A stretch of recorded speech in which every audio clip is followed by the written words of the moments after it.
আমরা সবাই জানি বন্ধুরা সবসময় নিজের ছায়ার মতো হয়ে থাকে। বন্ধুর বিপদে একজন প্রকৃত বন্ধু কখনোই দূরে থাকতে পারে না।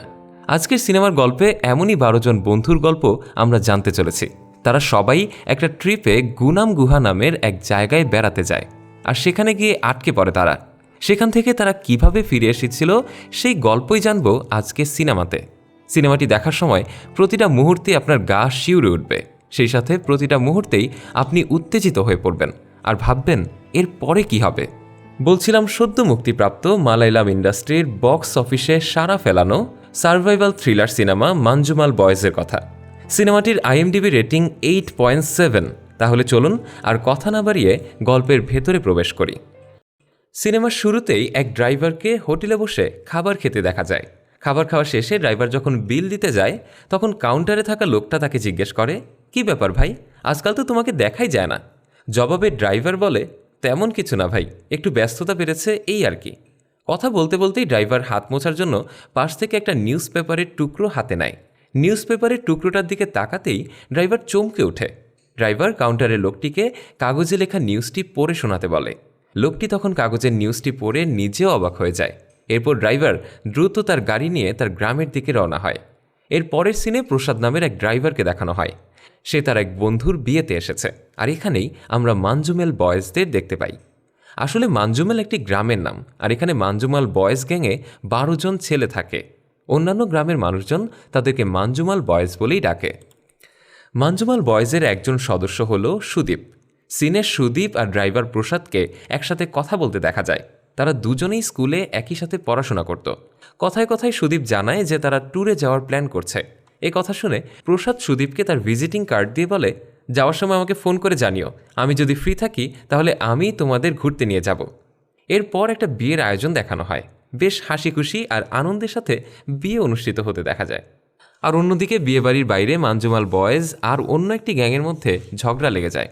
দুই গ্রুপের মধ্যে যখন হাতাহাতি শুরু হয়ে যায়, তখনই কুট্টান নামের একজন লোক এসে তাদেরকে থামায়। সে তাদেরকে টাগ অফ ওয়ার খেলার কথা বলে, অর্থাৎ একটা রশি ধরে দুই দল রশির দুই প্রান্ত ধরে টানা।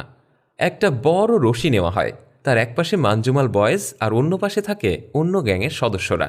দুর্ভাগ্যবশত মাঞ্জুমাল বয়েজ সে খেলায় হেরে যায়। এটা দেখে কুট্টান ভীষণ রেগে যায়। কুট্টানও মাঞ্জুমাল বয়েজ গ্যাংয়েরই একজন। পরদিন মাঞ্জুমাল বয়েজের সবাই তাদের রেগুলার আড্ডার জায়গায় মিলিত হয়। তারা তখন তাদের ট্যুর নিয়ে প্ল্যান করছিল।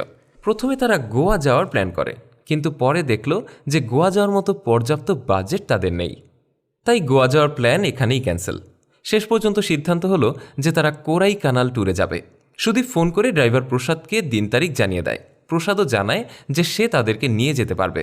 পরদিন কুট্টান জানতে পারে যে সুভাষ নামের একজন কিছু আর্থিক সমস্যার কারণে ট্যুরে যেতে চাচ্ছে না। এ কথা শুনে কুট্টানের বেশ খারাপ লাগে। সে সুভাষকে বোঝানোর চেষ্টা করে যে কোরাইকানাল তো বেশি দূর নয়, তাই সে যেন তাদের সাথে এই ট্যুরে সামিল হয়। এদিকে সুদীপ পরদিন এসে জানায় যে সেও ট্যুরে যেতে পারবে না। তার অফিসে নাকি কিছু ইমার্জেন্সি কাজ চলে এসেছে। সে বলে, তোমরা সবাই চলে যাও, আমি না হয় পরের বার যাব। সুদীপ যাচ্ছে না দেখে কুট্টান সুভাষকে যাওয়ার জন্য অনুরোধ করে। সে বলে, সবাই মিলে তোমার খরচের টাকা জোগাড় করে নিব। সুভাষও তখন রাজি হয়ে যায়। ট্যুরের দিন চলে আসে। সবাই গাদাগাদি করে একটা গাড়িতে গিয়ে বসে পড়ে। গাড়িতে তারা মোট 12 জন, অর্থাৎ যারা ট্রিপে যাবে না বলেছিল তারাও চলে এসেছে। কোরাইকানাল যাওয়ার পথে একটা গ্রাম পড়ে। সেই গ্রামে তখন কোনো না কোনো একটা উৎসব চলছিল। তারা সবাই তখন সেখান থেকে কিছু কেনাকাটা করার সিদ্ধান্ত নেয়। সবাই মিলে একটা সিডির দোকানে যায় আর দোকানদারকে একটা ভালো গানের সিডি দিতে বলে। দোকানদার তাদেরকে গুনাম সিনেমার সিডি দেয়। সেই সিডিতে গান শুনতে শুনতেই তারা কোরাইকানাল এসে পৌঁছায়। কোরাইকানাল পৌঁছে তারা সবাই বেশ মজা করতে শুরু করে। একে অপরের ছবি তোলে, এদিক সেদিক ঘোরাফেরা করে। এক পর্যায়ে তারা গুনাম কেভ ভিজিট করতে চায়। ড্রাইভার প্রসাদ তখন বলে, ভাই তোমরা গিয়ে ঘুরে আসো, আমি গাড়িতে বসে কিছুক্ষণ জিরিয়ে নেই।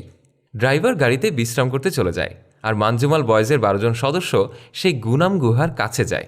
গুনাম গুহার সামনে একটা বড় গেট দেখে সুদীপ বলে, সে যখন শেষবার এখানে এসেছিল তখন এই গেটটা ছিল না, আর তখন দর্শনার্থীরা এই গুহার ভেতরে প্রবেশ করতে পারত। সুদীপ আরও বলে, এই গুহার ভেতরে গুনাম সিনেমার একটা গানের দৃশ্যের শুটিংও হয়েছিল, এজন্যই এই গুহার নাম গুনাম কেভ রাখা হয়েছে। এভাবেই তারা নিজেদের মধ্যে কথা বলতে বলতেই চারপাশের বেড়া টপকে গুহার ভেতরে যেতে শুরু করে। এই গুহাটা রেস্ট্রিক্টেড এরিয়া হওয়া সত্ত্বেও তারা সবাই ভেতরে ঢুকে যায় আর এদিক সেদিক ঘুরতে শুরু করে। তারা গুহার কিছুটা ভেতরে যেতেই দেখে একটা বড় পাথরে বেশ কিছু নাম লেখা। অর্থাৎ এখানে আগত মানুষেরা কেউ তাদের গ্রামের নাম, নিজের নাম বা ভালোবাসার মানুষদের নাম লিখে রেখে গেছে। তাই তারাও তাদের নিজেদের গ্রুপের নাম সেই পাথরে লিখে রাখে, মানজুমাল বয়েজ। অন্যদিকে তাদেরই কয়েকজন একটা জায়গায় মানুষের কঙ্কাল দেখতে পায়। তারা বোকার মতো সেই কঙ্কালগুলোকে ছোট বাচ্চাদের খেলনা মনে করে। পরের সিনে দেখানো হয় সুভাষ হঠাৎ করেই একটা খাদে পড়ে যায়। কিছুক্ষণের জন্য সবাই চমকে যায় আর ভাবতে থাকে যে সুভাষ হঠাৎ করে কোথাও গায়েব হয়ে গেল নাকি। কিছুটা সামনে এগোতেই তারা সেই গর্তটা দেখতে পায়। গর্তটা ছিল বেশ গভীর। আসলে এই গর্তের উপর শুকনো পাতার আস্তর পড়েছিল, যার ফলে সুভাষও গর্তটি দেখতে পায়নি। সুভাষের বন্ধুরা সবাই মিলে যখন সুভাষকে ডাকতে শুরু করে, তখন হঠাৎই গর্তের ভেতর থেকে অনেক চামচিকা বেরিয়ে আসতে থাকে। এগুলো দেখে তো তারা সবাই বেশ ভয় পেয়ে যায়। ঠিক তখনই বাইরে এক ট্যুরিস্ট গাইডকে দেখানো হয়। ট্যুরিস্ট গাইডের সাথে থাকা ট্যুরিস্টদের সে গুনাম গুহা দেখাচ্ছিল। এমন সময় গুহার ভেতর থেকে চামচিকা বেরিয়ে আসতে দেখে ট্যুরিস্ট গাইড ভীষণ অবাক হয়ে যায়। সে ভাবতে থাকে, আগে তো কখনো এরকমটা হয়নি, তাহলে এখন কি হচ্ছে? সিন আবারও চলে আসে মানজুমাল বয়েজদের কাছে। তারা সুভাষকে অনেকবার ডাকার পরও ভেতর থেকে সুভাষের কোনো সাড়া পাওয়া যাচ্ছিল না। একসময় তারা আতঙ্কিত হয়ে পড়ে। তারা গর্তের ভেতরে ক্যামেরা দিয়ে ছবি তুলে সেই ছবি জুম করে সুভাষকে দেখার চেষ্টা করে, কিন্তু ছবিতে অন্ধকার ছাড়া আর কিছুই ছিল না। এমন সময় কিছু ছোট পাথর গর্তের ভেতর পড়ে যায়, আর সে পাথর পড়ার শব্দ শুনে তারা ভীষণ ঘাবড়ে যায়, কারণ তারা বুঝতে পারে যে এই গর্তটা বেশ গভীর। তারা সবাই তখন একে অপরের দিকে তাকিয়ে কাঁদতে শুরু করে। ঠিক তখনই অভিলাষ আতঙ্কিত হয়ে বলে, সুভাষ চলে গেছে, সে মরে গেছে, সে আর ফিরবে না। এ কথা বলতে বলতেই সে গর্তের ভেতর ঝাঁপিয়ে পড়ার চেষ্টা করে। তারা সবাই মিলে তখন তাকে আটকায় এবং অন্য সাইডে তাকে নিয়ে যায়। তখনই সেই ট্যুরিস্ট গাইডকে সেখানে দেখা যায়। সে গুহার ভেতরে চলে এসেছে। তাকে দেখেই সবাই তার পায়ে ধরে অনুনয় বিনয় করতে শুরু করে। আমাদের এক বন্ধু এই গর্তে পড়ে গেছে, প্লিজ তাকে বের করে এনে দিন। ট্যুরিস্ট গাইড তখন এখানে বলে, তোমরা এখানে এসেছো কেন? আর তোমাদের বন্ধু যদি এই গর্তে পড়ে গিয়ে থাকে, তাহলে তোমরা তাকে ভুলে যাও আর এক্ষুনি এখান থেকে বেরিয়ে যাও। এই কথা শুনে তারা সবাই আরও জোরে জোরে কাঁদতে শুরু করে, কিন্তু তবুও তারা হার মানে না। তাদের মধ্যে 4 জন সাহায্য খুঁজতে গুহার বাইরে যায়। বাইরে এসেই তারা এক ফটোগ্রাফারকে দেখতে পায় আর তাকে অনুরোধ করে বলে, ভাই, আমাদের এক বন্ধু গর্তে পড়ে গেছে, তাকে বের করতে একটু সাহায্য করুন প্লিজ। ফটোগ্রাফার জিজ্ঞেস করে, গুহার ভেতরে যে বড় একটা গুহা আছে সেটার কথা বলছেন? আর আপনারা সেখানে কেন গিয়েছেন? আর আপনাদের বন্ধু যদি সেই গুহার ভেতরে পড়ে গিয়ে থাকে, তাহলে তাকে ভুলে যান আর বাড়ি ফিরে যান। এ কথা শুনেই 4 বন্ধু এবার ফরেস্ট অফিসারের খোঁজে ছুটে যায়। সিন আবারও তখন গুহার ভেতরে চলে আসে। সিধু এদিকে অভিলাষকে সামলানোর চেষ্টা করছে। এদিকে 4 বন্ধু অনেক খোঁজাখুঁজি করেও ফরেস্ট অফিসারকে খুঁজে পায় না। তখন তারা একটা দোকানের কাছে চলে আসে। আসলে গুহায় প্রবেশের আগে তারা এই দোকান থেকে কিছু জিনিস কিনেছিল। তারা সেই দোকানে এসে দোকানদারকে তাদের সমস্যা খুলে বলে আর ফরেস্ট অফিসারকে কোথায় পাওয়া যাবে তা জিজ্ঞেস করে। তখন দোকানদারও বলে, এখন তোমরা আসলে কিছুই করতে পারবে না, তাই তোমাদের বন্ধুর কথা ভুলে যাও আর বাড়ি ফিরে যাও। এমন সময় দোকানের ভেতর থেকে দোকানদারের মেয়ে বেরিয়ে আসে আর বলে, আগে আপনারা পুলিশ স্টেশনে গিয়ে কমপ্লেন করুন, এরপর যা করার পুলিশই করবে। এ কথা শুনে তাদের 3 জন পুলিশ স্টেশনে ছুটে যায় আর একজন দোকানদারকে সাথে নিয়ে সেই গুহার ভেতরে যায়। দোকানদার নিজের সাথে কিছু লেবু নেয় এবং আরেকজনের হাতেও একটি লেবু দেয়। সে বলে, আমি শুনেছি এই গুহার ভেতরে অনেক খারাপ আত্মা থাকে, এই লেবু আমাদেরকে খারাপ আত্মাদের হাত থেকে রক্ষা করবে। এদিকে 3 বন্ধু ড্রাইভার প্রসাদের কাছে আসে আর তাদেরকে দ্রুত পুলিশ স্টেশনে নিয়ে যেতে বলে। সিন এরপর চলে আসে গুহার ভেতর। সিধু অভিলাষকে গুহার বাইরে একটি পাথরের উপর বসিয়ে শান্ত করার চেষ্টা করছিল। এরপর নিজে সে গুহার ভেতরে যায়। ততক্ষণে দোকানদারও সেখানে চলে আসে। ট্যুরিস্ট দোকানদারকে দেখে বলে, আমরা এখন কিছুই করতে পারবো না, ওনাদের বন্ধু গর্তের ভেতরে পড়ে গেছেন, চাইলে আপনি এসে দেখতে পারেন। দোকানদার সেখানে এসেই সবাইকে একটি করে লেবু দেয় আর তাদেরকে গর্ত থেকে দূরে সরে আসতে বলে। এদিকে দেখতে দেখতে আবহাওয়া বদলে যেতে থাকে। চারদিকে কালো মেঘে ছেয়ে যায়, জোরে বাতাস বইতে থাকে। দেখেই মনে হতে থাকে যেন ভীষণ বৃষ্টিপাত হবে। কিছুক্ষণের মধ্যে প্রচণ্ড বৃষ্টিপাত শুরুও হয়ে যায়। সব ট্যুরিস্টই আস্তে আস্তে ফিরে যেতে থাকে, কিন্তু অভিলাষ আগের মতোই গুহার বাইরে বসে থাকে। এদিকে ড্রাইভার আর তার 3 বন্ধু পুলিশের কাছে এসে সব কিছু খুলে বলে। সব শুনে জিডি রাইটার রেগে তাদেরকে বলে, সেটা তো রেস্ট্রিক্টেড এরিয়া, আপনারা সেখানে কেন গিয়েছেন? এরপর তিনি গুহার ব্যাপারে বলতে শুরু করেন। তিনি বলেন, এই গুহাকে ডেভিলস কিচেন বলা হয়, কারণ সব ডেভিলস সেখানে তাদের খাবার রান্না করে খায়। অন্যদিকে একই সময় সেই দোকানদার বাকি বন্ধুদেরকে গুহার ব্যাপারে বলতে থাকে। আরেক সিনে দেখা যায় সেই ট্যুরিস্ট গাইড অভিলাষকে গুনাম কেইভের ব্যাপারে বলতে থাকে। এখানেই আমরা পুলিশের রাইটার, দোকানদার আর ট্যুরিস্ট গাইডের কাছ থেকে গুনাম কেভের ব্যাপারে জানতে পারি। কমল হাসান এখানে তার গুনাম সিনেমা শুটিং করার পর থেকেই এই গুহাকে গুনাম গুহা নাম দেওয়া হয়। স্বাধীনতার পর থেকে এখন পর্যন্ত ১৩ জন লোক এই গুহায় পড়ে মারা যায়, এমনকি তাদের মৃতদেহ পর্যন্ত পাওয়া যায়নি। এই গুহার গভীরতা প্রায় ৯,০০০ ফুট। ১০ বছর আগে সেন্ট্রাল মিনিস্টারের ছেলেও এই গর্তে পড়ে যায়। তখন সেন্ট্রাল মিনিস্টার ঘোষণা করেছিলেন, কেউ যদি তাকে তার ছেলের হাড়ও এনে দিতে পারে তাহলে তাকে ১৫ লাখ টাকা পুরস্কার দেবে। কিন্তু কেউ সেই গর্তের ভেতরে যেতে সাহসী করেনি। যেখানে সেন্ট্রাল মিনিস্টার কিছু করতে পারেননি, সেখানে তোমরা তো সাধারণ মানুষ, তোমরা আর কি করতে পারবে? আমার কথা মানো আর এখান থেকে চলে যাও। এভাবেই পুলিশের রাইটার আর দোকানদার সুভাষের বন্ধুদের বোঝাতে থাকে। এদিকে অন্য এক পুলিশ অফিসার এসেই ৩ বন্ধুকে মারতে শুরু করে। পুলিশ উল্টো তাদেরকেই দোষারোপ করে বলে যে তারাই সুভাষকে গর্তে ফেলে দিয়ে এখানে এসে নাটক করছে। ৩ বন্ধু তখন পুলিশকে অনুরোধ করে বলে, আমরা কিছুই করিনি স্যার, আপনি দয়া করে আমাদের সাথে আসুন, আমাদের বন্ধু গর্তে পড়ে গেছে, তাকে একটু বের করতে সাহায্য করুন। এদিকে গর্তের ভেতর বৃষ্টির পানি প্রবেশ করতে থাকে, আর অন্যদিকে সেই ফটোগ্রাফার ট্যুরিস্ট অফিসারকে খুঁজে বের করে তাকে সব খুলে বলে। ট্যুরিস্ট অফিসার আর ফটোগ্রাফার দুজনেই সেই গুহায় যায়। গর্তের ভেতর স্রোতের মতো বৃষ্টির পানি প্রবেশ করতে দেখে কুট্টান সেই পানি আটকানোর চেষ্টা করে। সেই পানি আটকানোর প্রচেষ্টায় সে সেখানেই শুয়ে পড়ে। কুট্টানকে দেখে বাকিরাও পানি আটকানোর চেষ্টা করে যেন পানি গুহার ভেতর যেতে না পারে। তারা পানির গতিপথে পাথর, গাছের ডাল ইত্যাদি দিয়ে রুখতে শুরু করে। তখনই সেখানে ফরেস্ট অফিসার চলে আসে। ফরেস্ট অফিসার সবাইকে সেখান থেকে চলে যেতে বলে, কিন্তু তারা বলে, এখানে গর্তের ভেতর আমাদের এক বন্ধু আটকে আছে, আমরা এখান থেকে কিভাবে যাব? ট্যুরিস্ট অফিসার উত্তর দেয়, আজ পর্যন্ত এই গর্তে যত মানুষ পড়েছে তারা কেউই আর ফিরে আসেনি, তোমার বন্ধু আর বেঁচে নেই, আর মৃত মানুষের উপর পাথর পড়ুক আর পানি, তাতে কী বা আসে যায়? ট্যুরিস্ট অফিসার সবাইকে বকাবকি করতে থাকে। ট্যুরিস্ট অফিসারের কথা শুনে সবাই আরও বেশি ঘাবড়ে যায় আর কাঁদতে শুরু করে। সুভাষের নাম ধরে জোরে জোরে তারা চিৎকার করতে থাকে। এদিকে পুলিশ ৩ বন্ধুর সাথে গুহার উদ্দেশ্যে রওনা দেয়। রাস্তায় পুলিশ গাড়ি থামিয়ে তার জন্য মদ আর সিগারেট আনতে বলে। বাধ্য হয়েই তারা মদের দোকানে মদ কিনতে যায়, কিন্তু সেখানে তারা দোকানদারের সাথে ঝগড়া শুরু করে দেয়। আসলে তারা অনেক তাড়াহুড়োর মধ্যে ছিল, তাই দোকানদারকে তাড়াতাড়ি মদ দিতে বলে, কিন্তু দোকানদার তাদের কথা মানতে নারাজ। সেটা নিয়েই দোকানদারের সাথেও তাদের ঝগড়া শুরু হয়ে যায়। এর পরের সিন ফ্ল্যাশব্যাকে চলে আসে। এখানে তাদের ছোটবেলার কাহিনী দেখানো হয়। আসলে ছোটবেলা থেকেই মোনজামেল বয়েজের এই ১২ জন বেস্ট ফ্রেন্ড ছিল। একদিন তারা ১২ জন মিলে একটা নদীতে গোসল করতে যায়, কিন্তু সুভাষ পানিতে নামতে বেশ ভয় পাচ্ছিল, তাই সে নদীর পাড়েই দাঁড়িয়ে থাকে। তখন বাকিরা সবাই সুভাষকে সাহস দিয়ে বলছিল, সুভাষ তুই ভয় পাস না তো, আমরা সবাই আছি, তোর কিচ্ছু হবে না। তাদের কথায় সাহস পেয়ে সুভাষও পানিতে ঝাঁপিয়ে পড়ে। এরপর সিন আবারও বর্তমানে চলে আসে। এখানে আমরা সুভাষকে দেখতে পাই। সুভাষ সেই গর্তের একদম নিচে আহত অবস্থায় পড়ে আছে। অন্যদিকে পুলিশ অফিসার গাড়িতেই মদ খেতে শুরু করে। গাড়ি জোরে চালানোর ফলে তার হাত থেকে বারবার মদ পড়ে যাচ্ছিল, তাই সে ড্রাইভারকে আস্তে আস্তে গাড়ি চালাতে বলতে থাকে।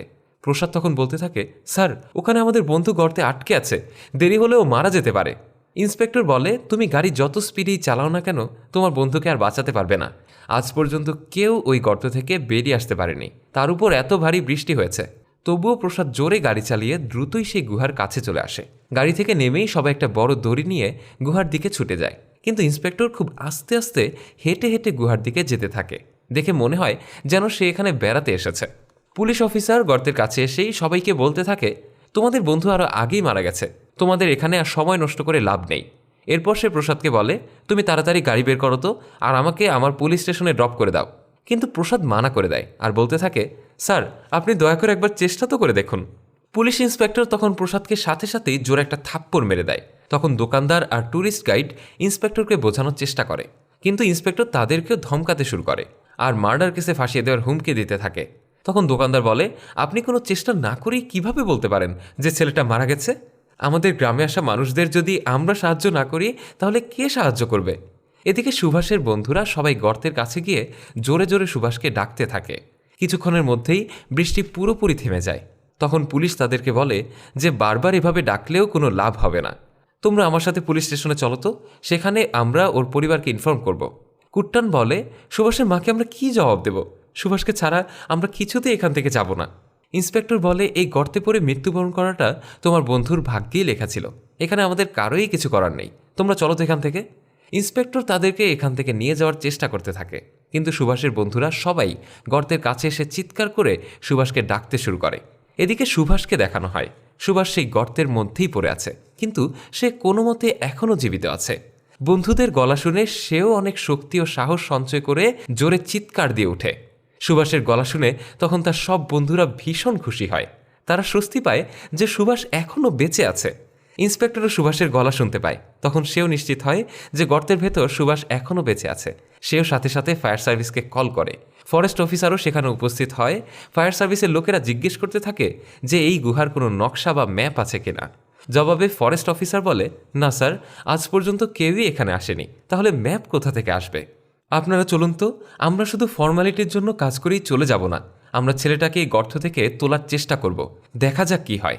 সুভাষের বন্ধুরা তখন সব রকম চেষ্টা করতে শুরু করে। তারা দড়ি, পাইপ সব কিছু নিয়ে আসে। গর্তের ভেতরে রশি দিয়ে সুভাষকে উদ্ধারের চেষ্টা করা হয়, কিন্তু ভেতরে সুভাষের কোনো রেসপন্স পাওয়া যায় না। তখন সিদ্ধু বলে, স্যার, সুভাষ তো নিচে আহত অবস্থায় আছে, সে কিভাবে রশি বেয়ে উপরে উঠে আসবে? রেস্কিউ টিমের মধ্য থেকেই কাউকে ভেতরে গিয়ে সুভাষকে বের করে আনতে হবে। কিন্তু রেস্কিউ টিমের সবাই বলে, আমাদের মধ্যে কেউই এই গর্তে ঢুকবে না, তোমাদের বন্ধুকেই রশি ধরে উপরে উঠে আসতে হবে। তখন ফরেস্ট অফিসার, ফটোগ্রাফার সবাই মিলে রেস্কিউ টিমকে বোঝানোর চেষ্টা করে। তারা বলে, এই গর্তটি মোটেও মসৃণ নয়, এর ভেতরে জিগজ্যাগ শেপের বড় বড় পাথর আছে, ভেতরটা খুবই এবড়ো থেবড়ো, আবার গর্তের কোথাও সংকীর্ণ, কোথাও বেশি প্রশস্ত হতে পারে। এই গভীর গর্তে সুভাষ কোথায় আছে আমরা জানি না। যতক্ষণ না কেউ ভেতরে গিয়ে দেখছে, ততক্ষণ আমরা কেউ জানতেও পারবো না যে সুভাষ ঠিক কোথায় আছে আর কেমন আছে। তখন রেস্কিউ টিমের অফিসার অন্যান্য সদস্যদের বলে, তোমাদের মধ্য থেকেই কাউকে ভেতরে যেতেই হবে। রেস্কিউ টিমের এক সদস্য তখন ভেতরে যাওয়ার জন্য প্রস্তুত হয়ে যায়, কিন্তু গর্তের ভেতর যাওয়ার সময় সে ভীষণ ঘাবড়ে যায়। তখন রেস্কিউ টিমের অফিসার তাকে সাহস দিয়ে বলে, এটা তোমার জন্য একটা সুবর্ণ সুযোগ, এরপরে পৃথিবীর সবাই তোমাকে জানবে, অনেক অনেক মেডেল আর রিওয়ার্ডস পাবে তুমি, দুনিয়ার সামনে তুমি তখন হবে একজন রিয়েল লাইফ হিরো। কিন্তু তবুও লোকটি গর্তে ঢুকতে ভয় পায়, সে পিছিয়ে আসে। তখন ফরেস্ট অফিসার বলে, আমাদের মধ্য থেকে যদি কেউ ভেতরে না যেতে চায়, তাহলে বাইরে থেকে কাউকে ভেতরে পাঠাতে হবে। গ্রামে গিয়ে খোঁজ করতে হবে কেউ গর্তে ঢুকতে আগ্রহী কিনা। সিন তখন আবারও ফ্ল্যাশব্যাকে চলে আসে। ছোটবেলায় যখন এই 12 জন নদীতে গোসল করতে গিয়েছিল, তখনই তাদের মধ্যে একজন পানির নিচে ডুবে যায়। সে কিছুতেই পানির উপরে উঠে আসতে পারছিল না। তখন কুট্টান পানিতে ডুব দিয়ে সেই ছেলেটিকে খুঁজে বের করে উপরে তুলে নিয়ে আসে। এবার সিন আবারও বর্তমানে চলে আসে। এখানে কুট্টান সবাইকে বলে যে সে নিজের ইচ্ছায় এই গর্তের ভেতরে ঢুকতে চায়। ইন্সপেক্টর তখন বেশ রাগী স্বরে বলে, আগে একজন ভেতরে গিয়ে আটকে আছে, তুমিও যদি ভেতরে গিয়ে আটকে যাও, তাহলে তোমাকে কে বের করে নিয়ে আসবে? এসব বলে ইন্সপেক্টর কুট্টানকে ধমকাতে শুরু করে। কুট্টান বলে, স্যার, সুভাষকে না নিয়ে আমরা এখান থেকে যাব না। সুভাষের জন্য আমি কেন, আমার সব বন্ধুরাই এই গর্তে নামতে রাজি আছি। দোকানদার পুলিশকে বলে, স্যার, এটা আপনাদের জন্য একটা ছোট্ট কাজ হতে পারে, কিন্তু এদের জন্য এটা তাদের বন্ধুর জীবনের প্রশ্ন। তাদের কাছে তাদের বন্ধুর জীবন আগে। আপনারা যাই করুন না কেন, ওরা ওই গর্তে ঠিকই নামবে। শেষ পর্যন্ত আর কোনো উপায় না পেয়ে পুলিশ কুট্টানকে গর্তে পাঠাতে রাজি হয়ে যায়। কিন্তু ভেতরে পাঠানোর আগে কুট্টানকে কিছু ট্রেনিং দেওয়া হয়, অর্থাৎ সুভাষকে দেখলে কিভাবে তাকে রশিতে বাঁধতে হবে, কিভাবে ওপর পর্যন্ত নিয়ে আসতে হবে ইত্যাদি। এভাবেই কিছু ট্রেনিং দেওয়ার পর কুট্টান সেই গর্তের ভেতরে নামে। ধীরে ধীরে কুট্টান সেই গর্তে নামতে থাকে। গর্তের ভেতরটা ছিল ভীষণ এবড়ো থেবড়ো, আবার কিছু কিছু জায়গায় নিচে নামার রাস্তা ভীষণ সংকীর্ণ। কুট্টান কিছু দূর যেতেই সেই রশিটা শেষ হয়ে যায়। রেস্কিউ টিম তখন অফিসারকে বলে, স্যার, এখানে তো রশি শেষই হয়ে গিয়েছে, অলরেডি আমরা ভেতরে 120 মিটার রশি নামিয়েছি। কুট্টান যদি আরও নিচে যায়, তাহলে অক্সিজেন লেভেল অনেক কমে যাবে, এতে কুট্টানের জীবনের ঝুঁকিও তৈরি হতে পারে। এসব কথা শুনে সবাই খুবই শকড হয়ে যায়। তখন সুদীপ গর্তের কাছে এসে কুট্টানের সাথে কথা বলতে শুরু করে। সে চিৎকার করে কুট্টানকে ডেকে বলে, তুমি কি ঠিকভাবে নিঃশ্বাস নিতে পারছো? জবাবে কুট্টান বলে, তোমরা আগে রশি আরও নিচে নামাও, আমি এখনও সুভাষকে দেখতে পাচ্ছি না। ইন্সপেক্টর কুট্টানকে বলে, আমরা তোমাকে উপরে টেনে তুলছি, কারণ আমাদের রশি শেষ হয়ে গিয়েছে, আর তুমি যদি আরও নিচে নামো তাহলে তোমার লাইফই রিস্কে পড়ে যাবে। কুট্টান তখন আবারও বলে, আপনারা যদি এই রশি উপরে তোলার চেষ্টা করেন, তাহলে আমি নিজে রশি ছেড়ে দিয়ে নিচে চলে যাব। তাদের সামনে আর কোনো রাস্তাই তখন না থাকায় আরও আরেকটি বড় রশি সেখানে ভেতরে পাঠানো হয় আর রশির সাথে জুড়ে দেওয়া হয়। এরপর ধীরে ধীরে কুট্টানকে আরও নিচে পাঠানো হতে থাকে। কুট্টান আরও কিছুটা নিচে যেতে সময় বড় একটি পাথরের উপর সুভাষকে আহত অবস্থায় পড়ে থাকতে দেখে। সুভাষকে দেখেই কুট্টান চিৎকার করে ওপরে সবাইকে জানিয়ে দেয় যে সে সুভাষকে খুঁজে পেয়েছে। এই কথা শুনে সবাই ভীষণ খুশি হয়। এদিকে কুট্টান সুভাষের কাছে পৌঁছতেই রেস্কিউ টিমের নিয়মে রশি বাঁধতে ভুলে যায়। কুট্টান কোনো রকমে সুভাষকে রশিতে বেঁধে উপরে নিয়ে যেতে থাকে, কিন্তু কিছুদূর যেতেই রশি লুজ হয়ে দুজনেই নিচে গড়িয়ে পড়ে। আর রেস্কিউ টিমের এক সদস্য গর্তের ভেতরে পড়ে যেতে থাকে। সবাই মিলে তখন রেস্কিউ টিমের সদস্যকে গর্তের ভেতরে পড়ে যাওয়া থেকে বাঁচায়। আর তখনই সুভাষের বাকি বন্ধুরা সবাই মিলে রশিটাকে টেনে ধরে। এদিকে কুট্টানও সুভাষকে ধরে ফেলে, আর এমনইভাবে ধরে রাখে যেন সে হাত পিছলে পড়ে না যায়। এভাবেই ধীরে ধীরে তারা উপরে উঠে আসতে থাকে। আর আসার সময় কুট্টানকে আরও কিছু সমস্যার সম্মুখীন হতে হয়, কিন্তু শেষ পর্যন্ত সে সুভাষকে উপরে তুলে আনতে সক্ষম হয়। তারা সবাই সুভাষকে একপাশে বসায়, তাকে পানি পান করায়। তখনই এক বৃদ্ধা মহিলা তার নাতিকে সাথে নিয়ে সেখানে এসে হাজির হয়। সে বলতে থাকে, মৃত্যুর মুখ থেকে বেঁচে ফেরা মানুষ সৃষ্টিকর্তার খাস বান্দা হয়ে থাকে। এই কথা বলেই সেই বৃদ্ধা মহিলা আর তার ছোট নাতি সুভাষের পা স্পর্শ করে। এরপর সুভাষের বন্ধুরা মিলে সুভাষকে হাসপাতালে নিয়ে যায়। ডাক্তাররা সুভাষকে ফার্স্ট এড দেওয়ার পর তাকে তাদের গ্রামে নিয়ে ভালো কোনো হসপিটালে নিয়ে যেতে বলে। তখন তারা সুভাষকে নিয়ে তাদের নিজেদের গ্রামে ফিরে যেতে থাকে। তখনই হঠাৎই সেখানে মিডিয়ার লোকজন চলে আসে। তারা কুট্টানকে নানান বিষয় জিজ্ঞাসাবাদ করতে শুরু করে, যে কিভাবে তারা সুভাষকে এই গর্ত থেকে উদ্ধার করেছে। তখন কুট্টান বলে, আমাদেরকে ক্ষমা করুন, আমাদেরকে এখনই হাসপাতালে যেতে হবে। তখন সেই পুলিশ ইন্সপেক্টর এসে কুট্টানকে বলে, এরপর কখনও ট্রিপে এখানে বেড়াতে এসো না। এরপর কুট্টান আর তার বন্ধুরা গাড়িতে করে তাদের গ্রামের উদ্দেশ্যে রওনা দেয়। সুভাষকে একটি ভালো হাসপাতালে ভর্তি করা হয়। ধীরে ধীরে সেও সুস্থ হতে শুরু করে। এরই মধ্যে সুভাষের মা কুট্টানের প্রতি ক্ষুব্ধ হয়ে ওঠে। আসলে তখন পর্যন্ত কেউই সুভাষের পরিবারকে জানায়নি যে তার সাথে কি হয়েছিল, বরং সুভাষ সুস্থ হওয়ার পর কুট্টান সুভাষের মাকে বলেছিল যে সুভাষ পা পিছলে পড়ে গিয়েছিল। এ কথা নিয়েই সুভাষের মা কুট্টানের প্রতি ক্ষুব্ধ হয়ে পড়েছিল। এরপর সিন বর্তমানে চলে আসে। এখানে সেই ড্রাইভারকে দেখানো হয় যে খাবার খেয়ে বিল দিতে এসে এক টুকরো নিউজ পেপার দেখে চমকে উঠেছিল। আসলে সেই নিউজ পেপারে তাদেরই নিউজ ছাপা হয়েছিল, যেখানে লেখা ছিল যে কিভাবে কুট্টান নিজের জীবনের ঝুঁকি নিয়ে তার বন্ধু সুভাষের জীবন বাঁচিয়েছে। ড্রাইভার তখন এই নিউজ দেখে তার গ্রামে যায়, গিয়ে সবাইকে এই নিউজ দেখায় আর বলতে থাকে যে সুভাষের সাথে আসলে কি হয়েছিল আর কুট্টান কিভাবে সেই সুভাষকে প্রাণে বাঁচিয়েছিল। তখন সবাই তাদের সেই ট্রিপের আসল ঘটনা সম্পর্কে জানতে পারে। সত্যিটা জানার পর সুভাষের মা কুট্টানের কাছে এসে ক্ষমা চায়, কুট্টানের কাছে কৃতজ্ঞতা আদায় করে। শেষ পর্যন্ত দেখা যায় যে সেই গুহার ভেতর গর্তটিকে বেড়া দিয়ে আটকে দেওয়া হয়েছে, যেন কেউ এর ভেতরে আর পড়ে না যায়। এখানেই এই অ্যাডভেঞ্চারাস মুভিটি শেষ হয়ে যায়। তো বন্ধুরা, কেমন ছিল আজকের এই সিনেমার গল্প? কমেন্ট করে জানাতে ভুলবেন না কিন্তু। দেখা হবে আবারও নতুন কোনো ভিডিওতে। সে পর্যন্ত সবাই ভালো থাকবেন, সুস্থ থাকবেন। আল্লাহ হাফেজ।